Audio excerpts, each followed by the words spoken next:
All right, guys, welcome to your daily dose. Or no, we're not doing daily dose today. What the heck? We are Drag and Drive News, September 17th. That's right, the day before Drag Week starts. I'm so excited. This is the 17th running of Hot Rod Drag Week and my first time to attend. We've been to Midwest Drags, we've been to Race Week, we've been to Sick Week. It's on. This one is the grandfather of them all. This is the one that started everything. And you guys have seen, 17 years. At 2015, Rocky Mountain started. 2022, we have Sick Week that has started. So now we have 5 national events. It's insane. Drag and Drive events they're on the rise. I'm telling you, give it 2 years. We're going to be overwhelmed with all of the choices. But guys, talking last night to Racers and Rods for his first podcast, I actually went in and we were looking at parts of the country where there are no drag and drive events, and there is still so much room for growth. Regional events, I think, are what we're going to see moving forward. But guys, we're not talking about regional events today. We are talking about the big one, the Big Daddy, all of it. Hang on, sorry, I got something in my eye. I was up till about 1:30 talking to Jim. It was pretty insane. So let's get to it. I am going to be taking a few minutes here and there to answer questions in the chat. So if you have questions, certainly go in there, ask them in the chat. If you are a newbie and this is the first one you're seeing, and this has recorded or you're watching this later, make comments down below. I'll be watching those all day, trying to keep everybody as updated as I can. But then also the other racers within the Drag and Drive community will be answering those as well. So to get this out as most as we can, guys, I need you to hit the share button. Please, please, please hit that share button. Hit the like button. Let YouTube and Facebook know you like what is coming, even though I know we haven't gotten there yet. So if you'll do that, that will help us, one, get more people into the chat because it will show on more socials to the people that are maybe kind of the outliers of what we have done. So if you can like and share, that'll bring them in. Maybe they'll ask a question. Maybe we can get some answers. All right. So stayed up really late last night. I have linked Jim's channel, Racers and Rods, in the comments down or in the description down below. Guys, I'm going to tell you, we talked for an hour and a half recording, but we talked for a total of 2.5 hours. Their channel is fixing to just explode. Racers and Rods is what it is on YouTube. Had a great conversation. I get to tell a little bit of a backstory to myself, kind of how we got into this situation. Narcoleptic Customs, kind of some history there. And then also, obviously, Drag and Drive, because that is where my heart lies. I'm telling you guys, there's so much stuff I don't even get to post. So anyways, had a great time. He's hoping it will drop tomorrow, maybe late today, depending on editing and things like that. I did ramble a little bit just because there wasn't much structure there, but I'll tell you, it's going to be a good one. Racers and Rods YouTube channel, jump over there, subscribe to them, get them started. They've got like 2,600 subscribers, so get them kicked off. And then until it's up, if you want to see another podcast interview where I'm talking about myself, which is very rare, you can go over to the Lowbuck LS YouTube channel and see my interview there. I actually have linked that channel in the description as well. All right, let's jump in. Let's see who is up this morning. It's so early. We got Eric Leatherman in here saying good morning. Yeah, buddy. Hey, good morning. Again, the Facebook user, if you click on there's a line at the bottom of this post on Facebook group, Drag and Drive Addiction. If you'll allow StreamYard your access or whatever it says, your name will pop up like Eric's did here. So we are live across YouTube and Facebook. So I'll be trying to bring up the comments like these here as we go through this episode. I'm not going to spend much time on the comments though, because that makes me ramble. Okay.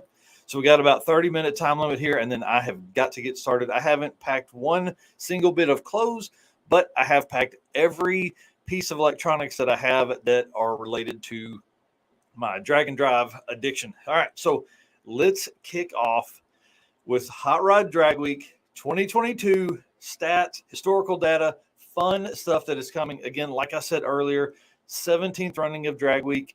They have missed 1 year. They missed 2020, which was sad, yes. But it got us race week from Matt and June. So it's kind of, maybe in the long run, it's going to be a good thing because at that point, there had only been 2 national drag and drive level events. Then we had 3. Now, I guess Midwest Draggers was 2019 as well. So now we have 5 total drag and drive events. All right, here we go. I want to say good luck to all of the returning and all of the new racers. If there are anyone in the comments, again, in the chat, make your comments, ask questions. We'll be bouncing back and forth between that. But the people that are watching, if you see a question in the chat that you can answer, please do it. Do it. Do it as to the best of your knowledge. Try not to lead people down the wrong path. We are a very small community. We need all the help we can get.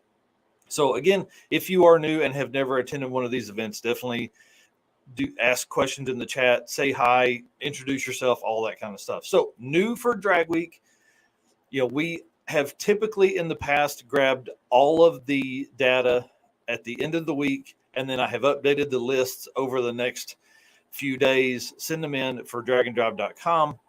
We will be doing a brand new deal this year. Let me share my screen. I meant to open this up earlier. Sorry about that. I'll be adding your potential placement. Say that 3 times fast this early in the morning with very little caffeine. I'll be adding your potential placement on the list, like where you would stand if the event ended today. It's coming up now. Maybe. There we go. Okay, so this is what it is going to look like for you guys that are out in the world. We will obviously be showing this. I'll be using this to post across social and all that kind of stuff too. So this here is what you'll get. You'll see the pending for all of the racers that are still in competition for Drag Week. Now we have lists. If you're new to this, we have a top 100 list. These will all live under the 2022 stats. So we'll have a top 100 list. We also have top 25 of 10, 11, 12, 13, and 14 second racers. Here's the caveat to all of that.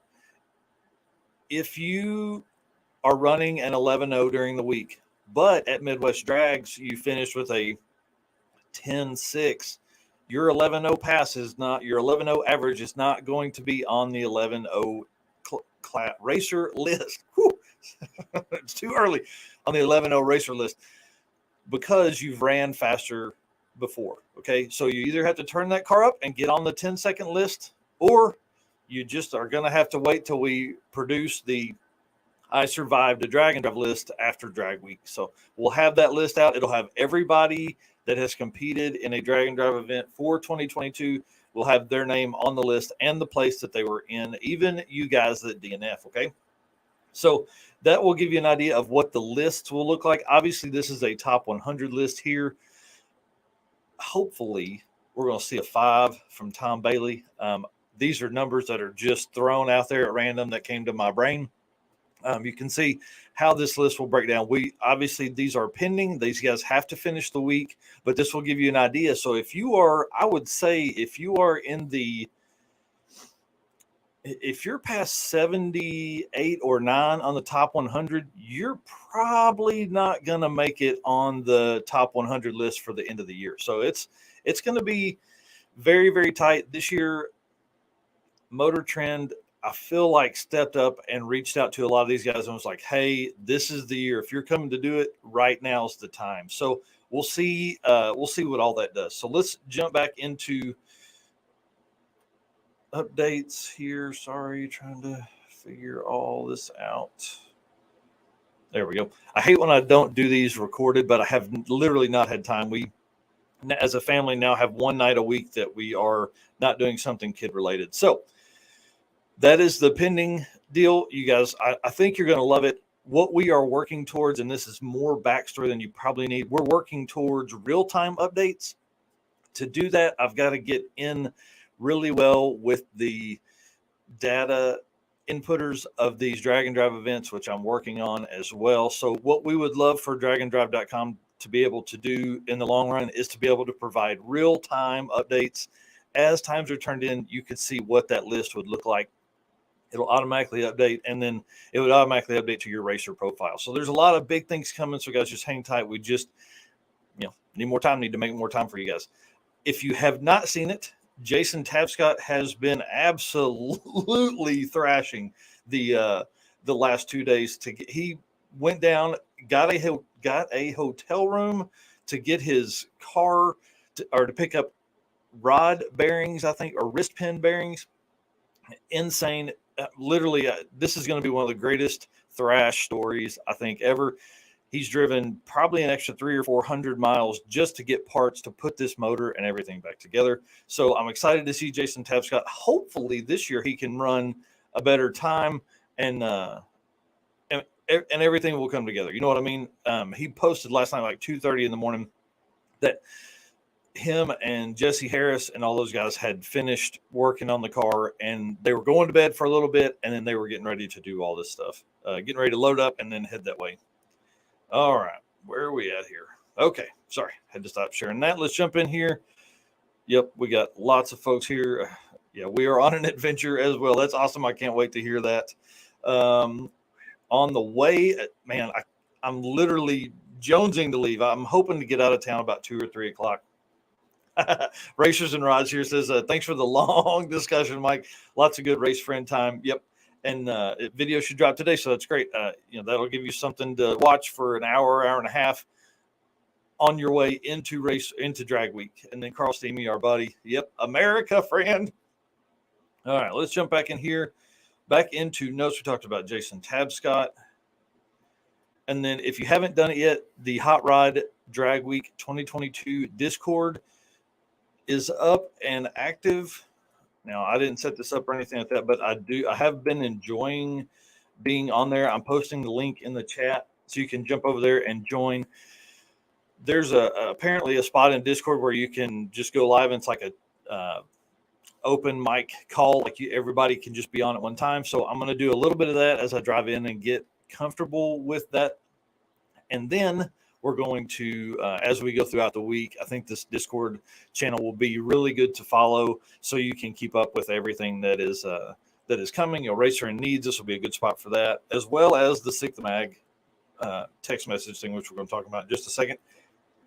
If you're not on Discord, Discord is like, for you guys that are my age, in your 40s and older, they're like forums, which I don't think any of the younger folks remember what a forum was. But it's like a forum and Facebook mixed together. There's not really a breakdown of, you can't build threads like we used to. So anyways, everything will go from there to talk about dinners. There's, welcome to all the new people. There's gas station updates and things like that. So if we see some situations where they're out of gas or something, we'll go from there.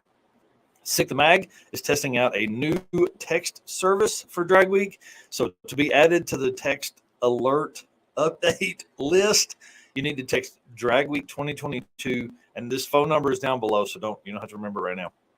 248-278-0798 to enroll. It's a app called Community, so you'll need to give Community access to your phone number, to your text messaging, and hopefully this is a step in the right direction for all of tracks. I think this is a big deal. It's hard unless you're at the track or watching on Facebook all the time, and Facebook shows you your stuff. You may not see some of these updates. So I think this text messaging deal will be amazing for those guys to roll out. Let's drop into historical data for Drag Week. This is where I get a little nerdy, and y'all, I really enjoy this. This is a lot of fun because there's so much data here.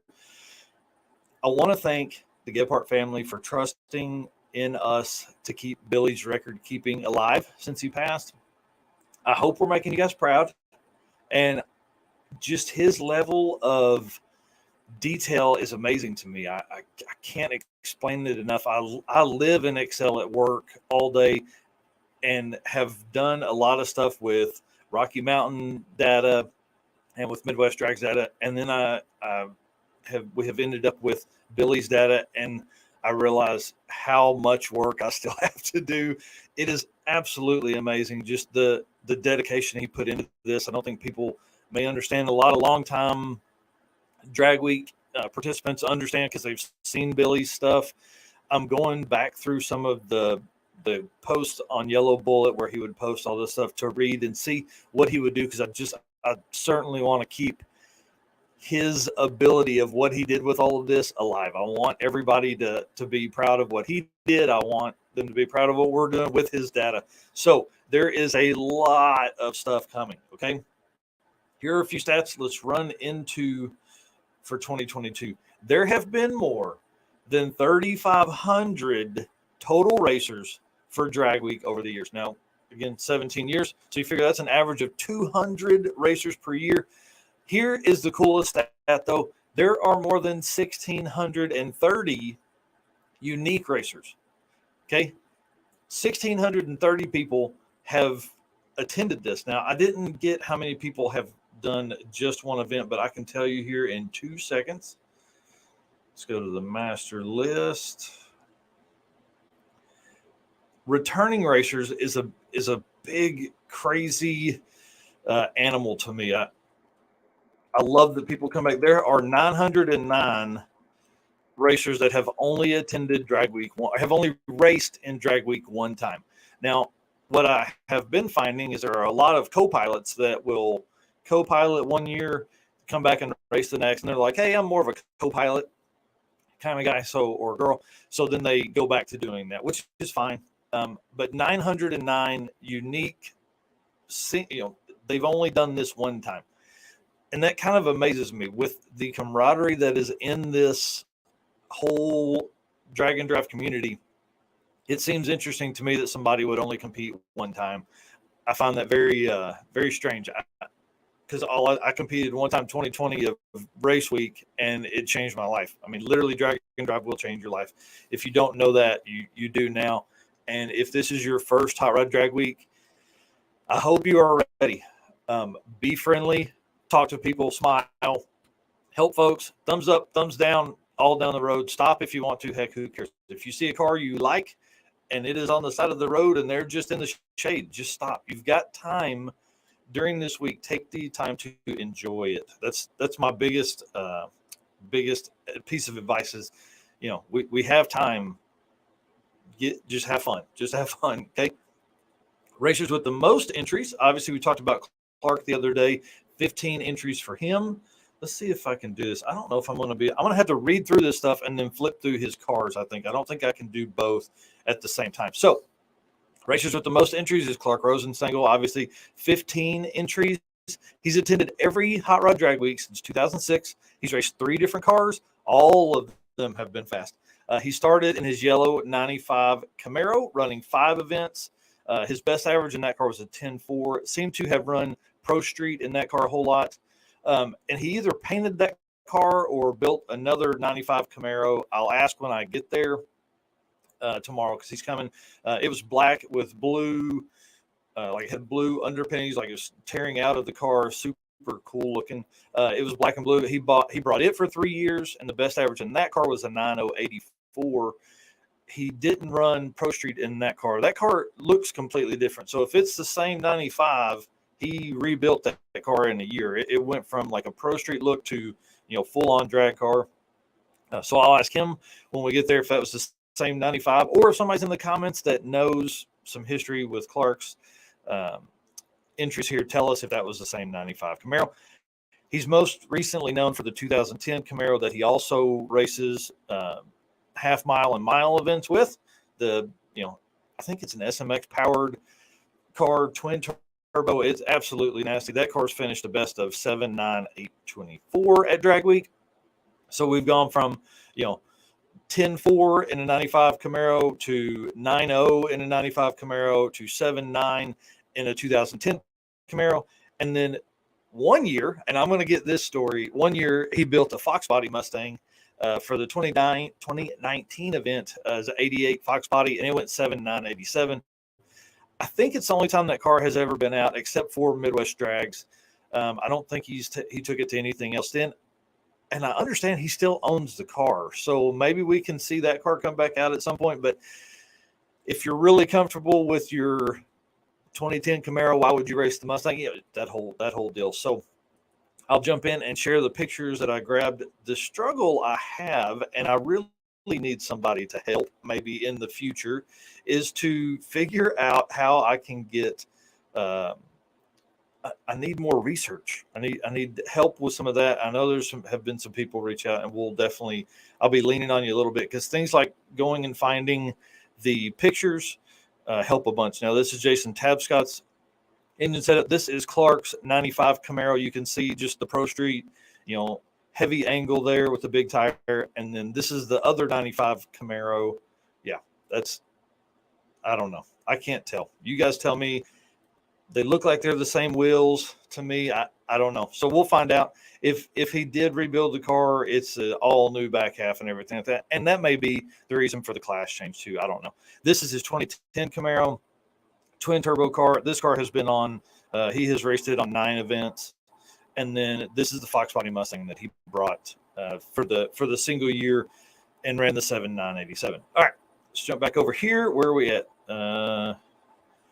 Oh, man, Aaron Roberts here says that Steve Morris just released a video on the 2010 Camaro of Clark. So that's awesome. I think I did see that. They were testing somewhere, but it looked like it was the half-mile event that Clark was at. Jim, I talked way too much to you last night, bud. My throat is hurting a little bit. It'll be good to leave my AC unit off for a week here in the podcast room. So that'll be good. All right. 815 LSX Swaps, what's up, dude? We're going to hang out with him in Byron, Illinois. I hope you guys are ready for that. He drove his twin-turbo Fox Body Mustang yesterday for the first time, and it's exciting. So let's jump back over to notes. Oh, we got a comment here about the Australians. Man, I've been watching the Haul Ass Garage. Every time they put something out, I watch it. I haven't watched this morning's yet, but I'm excited. Those guys are having a blast.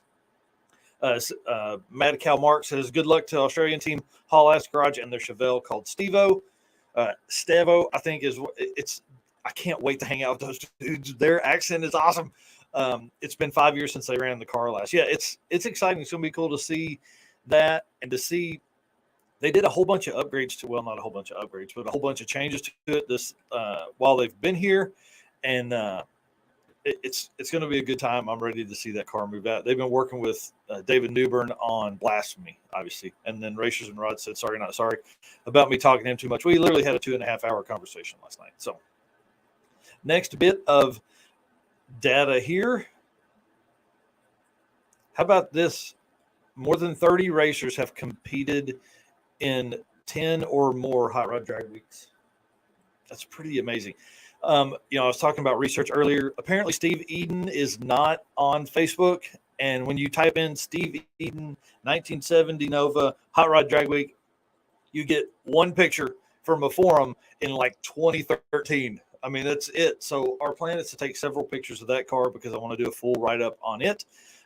Steve Eden in his 1970 Nova, and I'll pull it up here real quick. This was the picture I found. This is obviously Steve's car here. Now, again, he is the guy that has competed in 14 and completed every drag week he has competed in. And he has done one every year since 2007. So that's pretty awesome. In his yellow 70 Nova, every drag week, 14, he has always competed in Daily Driver or SME Street Machine Eliminator.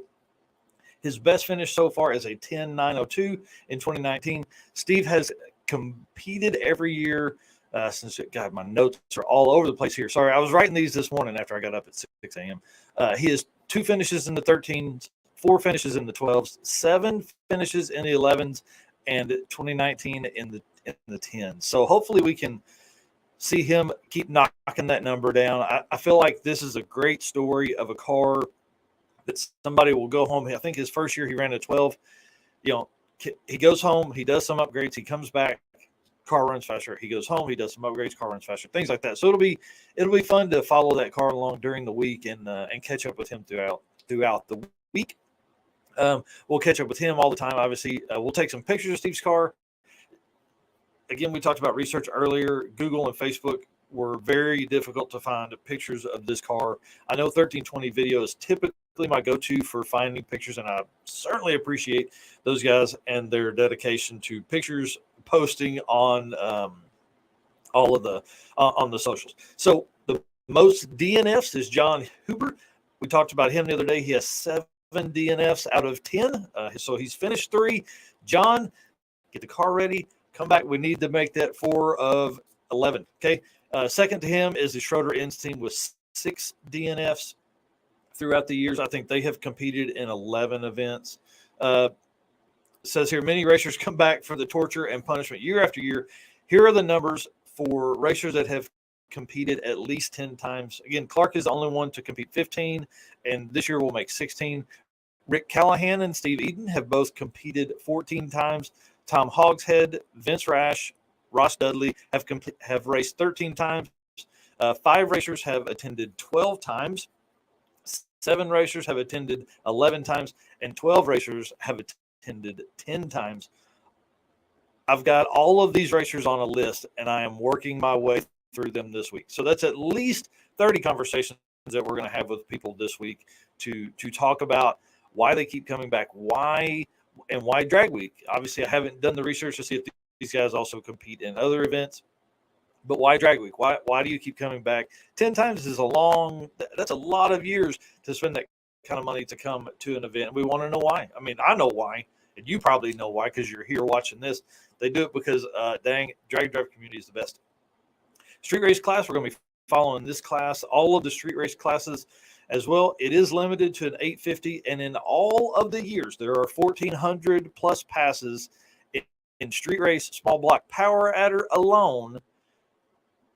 There have only been 2 people run a perfect 850. I expanded that list to include big block NA, big block power adder, small block NA, and of course, small block power adder. For all of the years of the street race class, only 2 people have ran an 850, 85000 in that class, and it's Rick Steinke and Jim Braun. Guys, that tells you how hard this stuff is. Now, there were a lot of 805s, 806, 807, 808. Very few 8501, 850, there are very few 8501s, 8502s. Once you start getting into the 8506, there's a lot of that. So that's how tight this is. And I'll actually I think I'll probably put some 850 breakdowns from there as well. Street Machine Eliminator is by far the largest class that has ever been. There's been more than 1,400 racers, where street races had 1,400 passes total ever in the class. There have been 1,400 racers in Street Machine Eliminator, or as it used to be called, daily driver class. They started out with that. I was talking to Keith Turk the other day on the phone, and he said that they changed it from daily driver because daily driver just sounded slow. And obviously a 10-second streetcar is not slow, to quote David Turk. And he knows he's a fast guy. He did invite me to spend some time in the tech lanes with him tomorrow morning, so I'm definitely going to do that. I'm going to have the camera with me. So if you see me out there, I'll be in a drag and drive hat, drag and drive shirt, maybe even a drag and drive hoodie, depending on the temp and how early we get started, which is going to be very early. I'll be out there with the camera. I don't know which one I'll have. I may have depending on the line, I may have the big camera out with the microphone, may have the GoPro out if things are moving fast. So I don't know. We're going to be there. I'm going to have a little sheet that is going to kind of give you guys some tips on how we can move through the interviews quickly and keep everything under 60 seconds, which is what works well for us on YouTube, but it also provides a great intro into our videos that we do later, because I can use the audio and stuff to lay over your video. So keep that in mind when you're talking with me. Now, if we want to go longer, we definitely will as the week goes on. There's going to be a ton of good stories. Street Machine Eliminator, it's back to that. It is a 10-0 class. 10-000 is your magic number, and only 2 racers have ever ran a 10-0, have ever turned in a 10-000 in that class ever, and that's Bill Spangler and Ryan Frizzell. And Bill Spangler sent me a video last night. I don't know if anybody else has seen it or if he even posted on Facebook, because I was talking to Racers and Rods. The car's fired back up, so I don't know if that means he's coming. Him and Joe are coming. I don't know. I'm hoping so, maybe. And I haven't seen if Ryan Frizzell is coming for 2022 as well. So hopefully he does. We can get with him. We can talk about some of the setups and things like that. Street Machine Eliminator is a very, very, very competitive class. It is by far the largest. There were 130 cars in 2019. I think the next year behind that was 2018 with 128 cars. So that's a very, very large class. Very, very cool, very competitive. All right, let's jump back to comments real quick because that kind of wraps up all of my drag week stats. Testing was at Martin. Yep. Yep. Talked about that. But they say Steve-O. Gotcha. Okay. How many women have competed? I have started that data. I just don't have it finished yet. The struggle is because I have to kind of go through and make sure that Alexa isn't Alex, things like that. So I want to make sure I get all of the female racers because that's a big deal. So female racers within Hot Rod Drag Week, I'll have that for you in the morning. All right, we will have a few things on the RV with us to make sure you have. Sorry, we'll have a few things in the RV of merch, hats, hoodies, shirts, hats, hoodies, shirts, license plates, and decals, of course. We'll have those on, but to make sure that your stuff is on there 100%, you need to order by 11 a.m. Eastern on dragonDrive.com/shop. We're going to be giving specials. We're going to be doing bonuses to folks that order and pick up in person. Like you may get a decal, probably a decal. Race Car Friends decals for sure, and then big decals for the car, simply because we don't have to pay for shipping. And we appreciate you guys. It gives us another chance to meet people that are fans, and we always want to do that. So if you see me walking through, holler at me, say hi, wave, something. Let's get a picture together. I love posting that stuff on social so we can show all of our race car friends out there in the world. And we want to show everybody having fun, so let's do that. Even if you're wrenching on something, I may slide under the car with you and talk to you. So you never know. So anyways, to get your shirt, to get your hat, to get your decals, order those dragonDrive.com/shop. Last thing here, guys, and then I've got to bounce. We'll have daily updates to the website. Again, we talked about that early on. If you are just getting here, we will have a daily update that will show the pending location if drag week ended right then. So as we move through the week, those lists will fluctuate and move up and down. I think that will allow racers to get a better idea of how their competition will also affect their list placement and all of that. So we have plans for all these list names and racers. So keep that up. If you haven't followed us yet, please do that. We would certainly appreciate it. And if you are still here, please share this out so people can see it. We'd love to have huge growth during drag week like we expect we will, just because there's so much content that I'm going to put out. So if you want to see drag and drive racers, you want to see drag and drive conversations, you want to see carnage, you need to follow us. YouTube, Facebook, Instagram, TikTok. We're going to post everything everywhere. For race week, the 3 days I was there, I posted more than 300 posts. For sick week, we posted more than 400 posts. For Midwest Drags, I had at least 250 posts. So if you don't follow us, you're missing out on a ton of drag and drive conversation and content. Again, we want to be your source for news and entertainment in the drag and drive community. And guys, with that, let's check the comments one more time. Nope, looks like we don't have any more. Y'all, thank you so much. I will see you tomorrow morning, unless I jump on live at some point tonight from the parking lot at the racetrack, which is where we're staying in the RV. But I won't be there till about 11, I don't think. So, all right, guys, thanks a bunch. Mad Cow Mark says, have a great day, everyone. I'll be watching Mike. Thanks, dude. Appreciate it from around the world. Hey, real quick, what time is it where you are? And then lastly, I'll say this. I'm so excited for drag week.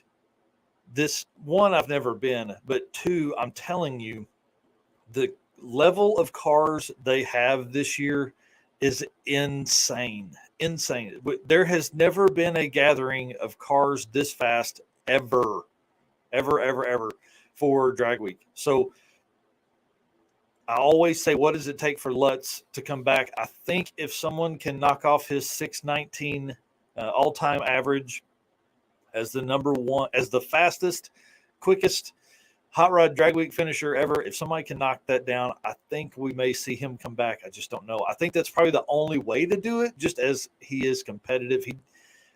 Why would he come back right now? Why does he need to come back? Sorry, I'm just riffing here, but why does he need to come back if he's first? You know what I mean?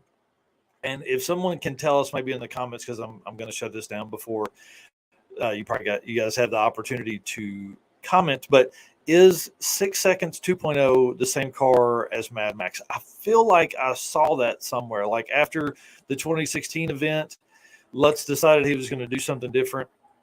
And then we had, I think Bailey bought it and did his own stuff to it. So I think 6 Seconds 2.0 is the same as